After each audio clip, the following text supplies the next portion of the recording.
Chapter है number है 5, inverse of matrix and linear equation, आव्यूह का व्युत्क्रमण और रैखिक समीकरण। ठीक है, तो इसमें हमारे पास में आज जो टॉपिक हैं छोटे, एक तो व्युत्क्रमणीय आव्यूह, दूसरा अव्युत्क्रमणीय, तीसरा है वर्ग मैट्रिक्स की सहखंडज आव्यूह बताना। इनके बारे में पढ़ेंगे। अब जैसा कि कुछ बच्चों ने मुझे कहा है उसके अनुसार बता रहा हूँ कि अगर आपकी प्रॉब्लम है ना तो वो आप पर्सनल कॉल करके पूछ सकते हैं। ठीक है ना।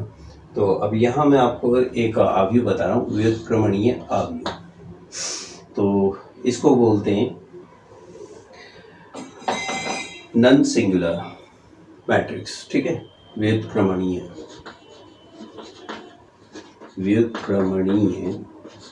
आव्यूह। अब ये व्युत्क्रमणीय आव्यूह का मतलब क्या होता है? व्युत्क्रमणीय आव्यूह का मतलब होता है ऐसा आव्यूह जिसका कि हम व्युत्क्रम बना सकते हो। कौन सा आव्यूह व्युत्क्रमणीय होगा? ठीक है, तो अब जैसा कि ये कहता है कि जब a बराबर aij एक आव्यूह है, तब a का जो मापांक है ये यदि a का मापांक नॉट इक्वल 0 हो तो आव्यूह a व्युत्क्रमणीय होगा।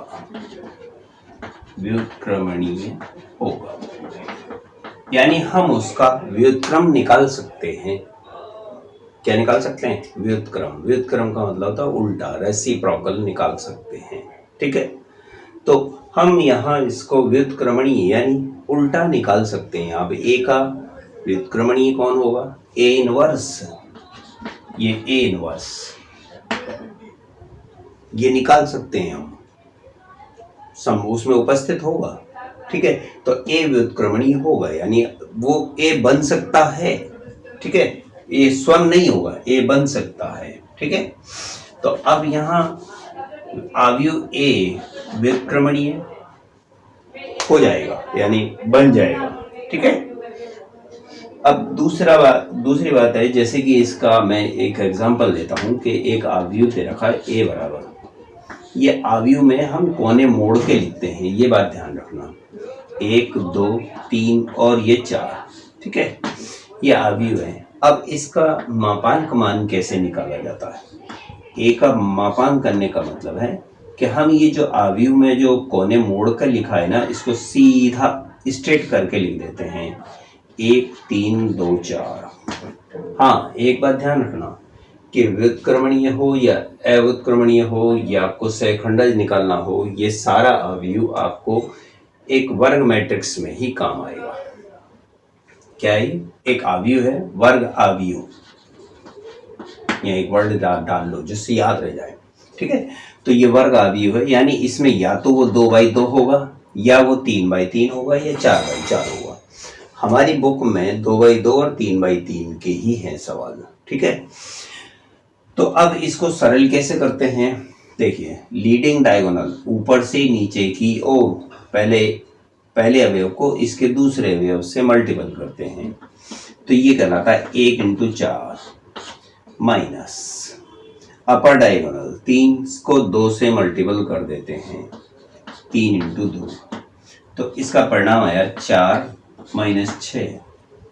ठीक है, ये मैंने माना है जिसके अनुसार है, तो ये परिणाम आ गया -2। -2 अपने आप में कैसी संख्या है?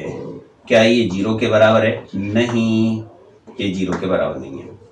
अब यदि ये 0 के बराबर नहीं है तो इसका मतलब क्या हुआ कि ये जो आव्यूह है ना, इसमें ये व्युत्क्रमणीय हो सकता है यानी होगा। अब दूसरी बात आती है कि नन व्युत्क्रमणीय किसे कहते हैं? अब यहीं पर अव्युत्क्रमणीय पहली परिभाषा होगी ना कंप्लीट, पहली का समझ में आ गया। तो यहाँ आप लिख सकते हो कि साहब आव्यूह A कैसे कहलाएगा? व्युत्क्रमणीय। ठीक है, सेकंड फर्स्ट पॉइंट हो गया हमारा। सेकंड में देखिएगा, इसी को सेकंड के लिए यहाँ अव्युत्क्रमणीय, अव्युत्क्रमणीय में क्या होगा कि सिर्फ ये चीज चेंज हो जाएगी, इक्वल 0, तब ये अव्युत्क्रमणीय हो गया, अव्युत्क्रमणीय हो गया। एग्जाम्पल क्या होगा, एग्जाम्पल हमारे पास में चेंज हो जाएगा। एग्जाम्पल थोड़ा ये ऐसा नहीं होना चाहिए कि जिससे कि हम इसका आंसर नहीं निकाल सके। जैसे कि ये आव्यूह दे रखा है, ठीक है। अब इस आव्यूह को अगर आप सरल करोगे तो आंसर क्या आएगा, देखो कि यहां पर 1 को तो 9 से मल्टीपल करेंगे, 1 को 9 से, और 3 को 3 से। 1 इंटू 9, पहले इधर वाली संख्या नीचे वाली से ही गुणा होती है, ये वाली पहले गुणा होगी, फिर ये वाली बाद में होगी। आपको ये निशान नहीं लगाने, ये तो निशान मैंने आपको ऐसे बता दिया कि पहले ये गुणा करना, फिर बाद में ये वाली गुणा। 3 इंटू 3 9, 9 माइनस 9 0 हो गया ना। क्या ये 0 0 के बराबर है? हाँ, तो नॉट इक्वल 0 नहीं है ना, ये शून्य आ गया। अब अगर ये शून्य आ गया तो इसका मतलब ये आव्यूह क्या कहलाया, अव्युत्क्रमणीय, ठीक है। तो ये दो चीज की पहचान हो गई हमारे पास में, व्युत्क्रमणीय और अव्युत्क्रमणीय। तो हम इनवर्स जब निकालेंगे ना, प्रतिलोम, मैट्रिक्स का प्रतिलोम, उसमें सबसे पहले तो आपको इन दोनों में से एक चीज पता लगानी होगी। तो इसको निकालने के लिए व्युत्क्रमणीय होना अनिवार्य है, इनवर्स निकालने के लिए, ठीक है। अव्युत्क्रमणीय होगा तो आपको इनवर्स नहीं निकलेगा, ठीक है। फिर आएगा, अगर ये व्युत्क्रमणीय है तो फिर सेकंडज निकलेगा। अब सेकंडज आव्यूह क्या होता है उसके बारे में पढ़ लेते हैं। देखिए, सेकंड और सेकंडज दो शब्द है यहाँ पर। एक तो सेकंड है और इसी में जय जोड़ देते हैं तो सेकंडज हो जाता है, सहखंड। अब ये सहखंड का मतलब होता है कि किसी आव्यूह के किसी अवयव का सहखंड है ना। एक वर्ग आव्यूह ए के अवयव AIJ का सहखंड AIJ होता है, ठीक है। तो यहां एक अवयव होगा, एक आव्यूह का AIJ, उसका सहखंड AIJ कहलाता है। अब मैं आपको शॉर्ट में बता देता हूं ये कैसे पहचान होगी। जैसे मेरे पास में एक एग्जाम्पल के तौर पर एक आव्यूह है, ये एक आव्यूह है यानी एक वर्ग आव्यूह, यहाँ मैं लिख लेता हूँ, चलो वर्ग आव्यूह। मूल चीज यही है इसकी, इसमें इनवर्स निकालने के लिए सबसे पहले ये सहखंड, यही सबसे खतरनाक चीज है। ये तो आपको पहचानने में आ गई, सिंपल है, लेकिन इसको ही थोड़ी सी कठिनाई पड़ती है। तो वर्ग आव्यूह कोई भी मान लेता हूं मैं, जैसे कि मैंने ए के लिए मान लिया यहाँ 3/3 का कोई आव्यूह मान लिया, 1 2 5 3 0 2 6 8 और 4, ठीक है। ये कितने बाई कितने का है, 3/3 का है। अब क्या करना होगा इसको कि ये 3/3 का आव्यूह हो गया। अब यहाँ पर आपको एक चीज समझनी होगी कि इसमें जो अवयव हैं उन अवयवों का क्रमांक क्या है, अवयव क्रमांक। अब जैसे यहाँ पर इसको मैं कंपेयर कराऊं, इस पूरे आव्यूह को लिखूंगा मैं यहाँ पर, तो देखो A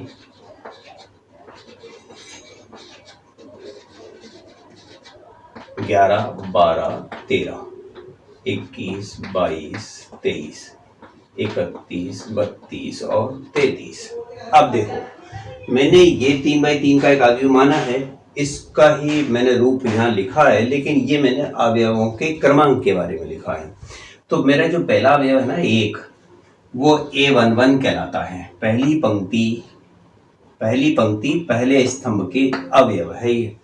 ये पहली पंक्ति दूसरा स्तंभ 1 2 1 3 पहली पंक्ति तीसरे स्तंभ का अवयव है, ठीक है। तो ये इस तरह से अवयव है। तो यानी यहाँ A11 है, A11 पर कौन है 1, ठीक है। तो ये आपको पहचान हो गई। जैसे A23 पर कौन है A23 पर 2 है, 2 है ना, नीचे वाला 2, ये वाला 2, ये A23 का मान है, A23 का मान है। अगर आप कंफ्यूज हो रहे हो तो मैं इस मान को चेंज कर देता हूँ, ये 7 मान लिया, ठीक है, क्योंकि 2 यहाँ पर दिया, आप कंफ्यूज हो गए, सब मान डिफरेंट है इसलिए आपको मान पहचानने में दिक्कत नहीं होगी। अब ये A11 की वैल्यू A23 की वैल्यू होगी, ठीक है। अब जैसे कि मैं ये ऊपर की लैंग्वेज कह रही है कि एक वर्ग अवयव A के अवयव AIJ का सेकंड AIJ होता है। अब जैसे वहां किसी भी अवयव का सेकंड निकालना है, सपोज करो कि मेरे पास में अवयव है A11 बराबर कौन, A का सेकंड, सेकंड क्या होगा, इसका सेकंड होता है A11। अब ये 1 1 है तो ये भी 1 1 आएगा, ये 1 2 है तो ये भी 1 2 आएगा, ये 1 3 है तो ये भी 1 3 आएगा। लेकिन अब सेकंड कैसे लिखते हैं, ये लिखा जाएगा इसमें कि इस पंक्ति और इस स्तंभ को छोड़कर शेष बचे हुए अवयव, ठीक है। लेकिन उसमें एक चीज है, इसमें प्लस और माइनस का चिन्ह का, तो यहां मैं लिख देता हूं सेकंड निकालने के लिए, तो ये सेकंड आपको ऐसे लिखना होगा, इस अवयव की पंक्ति और स्तंभ छोड़ देने के बाद बचे 4 अवयव, कौन कौन, 0 8 7 और 4।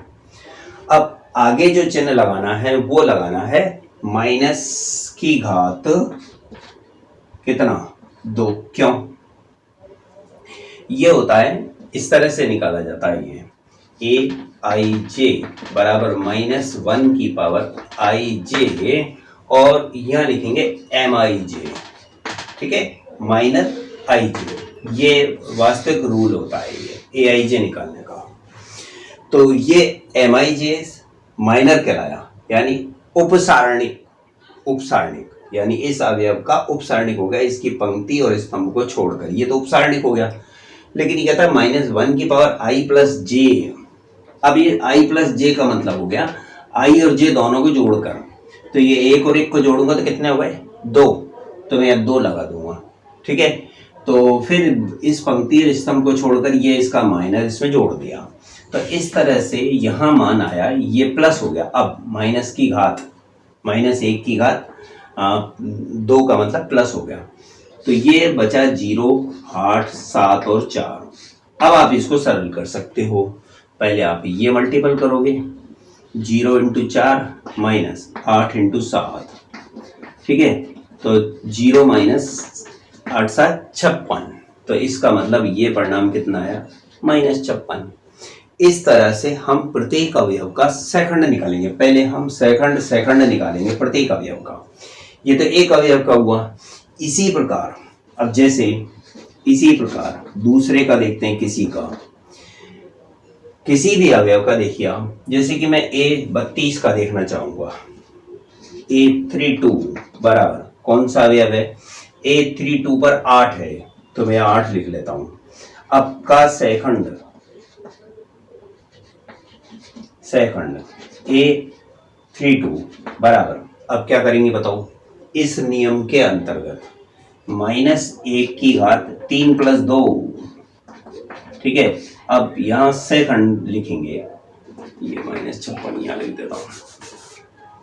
अब यहां पर इस अवयव की बात हुई है, A32 पे कौन सा अवयव है, 8। अब 8 के बारे में बात हो रही है, तो 8 का माइनर कौन होगा, इस अवयव की जिस जगह पर ये अवयव है उसकी पंक्ति यानी ये पूरी लाइन और ये पूरा स्तंभ छोड़ दिया जाता है। कौन कौन सी चीज छोड़ देते हैं, अवयव की पंक्ति और स्तंभ, ये तो पंक्ति हो गई और ये स्तंभ हो गया, ये छोड़ दिया, तो इस स्थान के अवयव हम छोड़ देते हैं, तो बचा कौन, 1 3 5 7, 1 3 5 और 7। देखो ये 8 के कहीं भी आसपास नहीं आ रहे, ना तो इसकी पंक्ति क्रम में आ रहे ना स्तंभ क्रम में आ रहे कि ये अवयव, यानी 8 के स्तंभ में भी ये अवयव नहीं है और 8 की पंक्ति में भी ये 1 3 5 7 नहीं आता है, तो वो अवयव यहाँ लिख दिए मैंने। अब ये -1 की घात 5 का क्या अर्थ होता है, विषम है, ये विषम है ना, तो ये किसको प्लस बना दे, माइनस ही रहने देगा, क्या रहने देगा, माइनस ही, तो ये हो गया माइनस, क्योंकि -1 की घात 5, -1 की घात यदि सम होती तब तो प्लस हो जाता है, और -1 की घात विषम होती है तो माइनस ही रहता है। ठीक है, अब इसके बाद आपके पास में यहाँ जो अवयव है वो है 1, 3, 5 और 7। अब आप इसको सरल कैसे करोगे? माइनस, देखिएगा 1 को 7 से गुणा करो, 1 × 7 माइनस, फिर 3 को 5 से गुणा करो, 3 × 5। ये माइनस लगाना, ये तो नियम के अंतर्गत है कि भाई यहाँ माइनस लगाएंगे सैकंड सारणिक निकालने के लिए, मान निकालने के लिए। तो ये माइनस तो आगे वाला है। अब अंदर देखो 7 - 35, तो कितना बचा? 7 - 35, तो अंदर की संख्या बचती है आपके पास में -28। -28 बाहर वाले माइनस से मल्टीपल होगा तो क्या कहलाएगा? +28। कितना? +28। तो इस तरह से अवयव 32 यानी 8 का सेकंड कौन निकला? 28। इसका मान क्या निकला? 28 निकला। तो इस तरह से हम प्रत्येक अवयव का पहले हम सेकंड निकालना सीखेंगे, प्रत्येक अवयव का निकालना होगा। यदि हम सभी अवयव का सेकंड निकाल लेते हैं इसी प्रकार से, तो ये सेकंड निकालने का तरीका होता है। तो यहाँ हमारे पास में कितने अवयव हुए? 9। तो आपको 9 बार सेकंड ही सेकंड निकालना है प्रत्येक अवयव का। जब हम सभी अवयव का सेकंड निकाल लेते हैं तो ये सेकंडज का अर्थ क्या होता है? सेकंडज का अर्थ क्या होता है? सेकंडज का अर्थ होता है कि सेकंडों का आव्यूह का परिवर्त सेकंडज कहलाता है।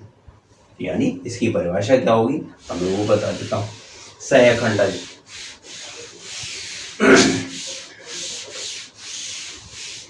देखिए यहां लिखेंगे सेकंडज।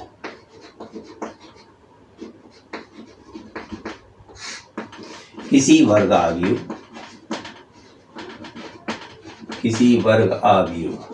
ए के सभी अवयवों के सहखंडों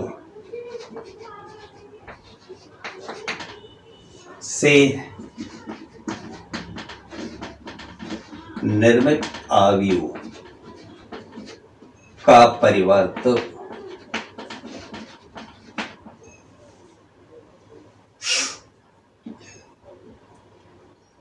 सहखंडज कहलाता है।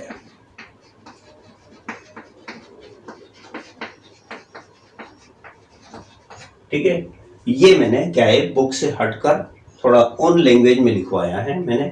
तो इसमें क्या होता है कि ये अगर आप याद रखोगे तो ये सिंपल पड़ता है, बुक के रट्टा नहीं मानना चाहिए। ठीक है, तो किसी वर्ग आव्यूह ए के सभी अवयवों का, जैसे मैंने अभी आपको यहाँ बताया था कि एक आव्यूह, दो आव्यूह, तीन आव्यूह, एक वर्ग, एक अवयव, दूसरा अवयव, तीसरा अवयव, इन सभी अवयवों का हम सहखंड निकालें, सहखंड। फिर उन सबका सभी अवयवों के सहखंडों से एक आव्यूह बनाएं, उसी क्रमांक पर आव्यूह बना लेते हैं। आव्यूह बनाने के बाद उसको परिवर्त कर दें तो वो सहखंडज कहलाता है। और इसे एडजॉइंट ए से व्यक्त करते हैं।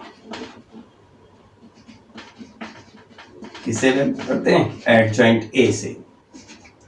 अर्थात एडजॉइंट ए बराबर क्या होता है? ये जो ए आई जे आपने निकाला है ना सभी का, इसका ट्रांसपोज परिवर्त ये होता है। ठीक है, अब जैसे कि छोटे से एक एग्जांपल में आपको बताता हूं कि एक एग्जांपल है मेरे पास में कि एक आव्यूह है। देखो यहाँ हिंट में समझ जाओगे आप। आव्यूह है ये एक A11, A12, A21 और A22, 2x2 का ही लिया मैंने। ठीक है, अब इस आव्यूह के प्रत्येक अवयव का सहखंड, अब ये प्रत्येक अवयव का सहखंड ये होगा लेकिन कैपिटल में माने जाएंगे। तो सहखंडों से निर्मित आव्यूह ए आई जे क्या होगा? ए आई जे। देखो ये ए आई जे बताओ प्रत्येक का। अब यानी यहां प्रत्येक का क्या होगा वो इस प्रकार निकलेगा। देखो A11, A12, A21, A22 ये निकाल लिया। ये क्या कहलाया? सहखंडों